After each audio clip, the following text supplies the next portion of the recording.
Well, I've got 14 grandchildren, and oftentimes the children don't speak very clearly.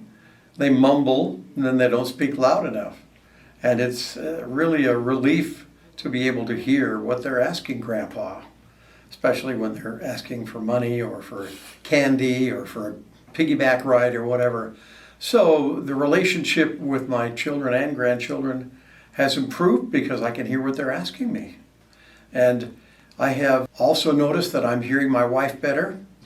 They don't know what they're missing. Hearing is one of the senses that is so extremely important. I mean, just ask anyone that has visual impairment how important sound is to them. In my line of work for years and years and years in the communications business, I relied on what I could hear.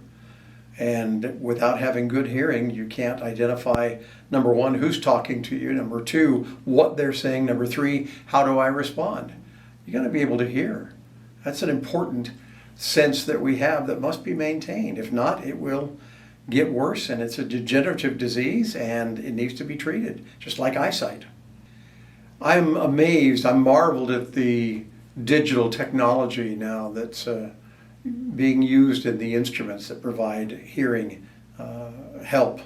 You know, they call them hearing aids, but these are hearing devices that are digitally controlled and tailored to your specific needs and even to your ear canals.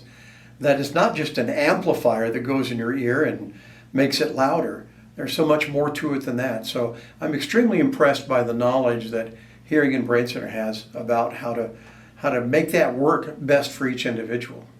Don't delay, don't put it off, because it's only going to get worse. And I think it's probably like eyesight and other senses that if you help it now and give it support, you'll probably maintain it longer in good working order than if you just let it go. Because it will get progressively worse if you let it go than if you were to help it now and then just help it maintain. And I think the degradation in hearing probably would increase if you don't treat it. These are good people here. Hearing and Brain Center, they're very nice, they're very friendly, they're very knowledgeable. They're not condescending, they don't talk down to you.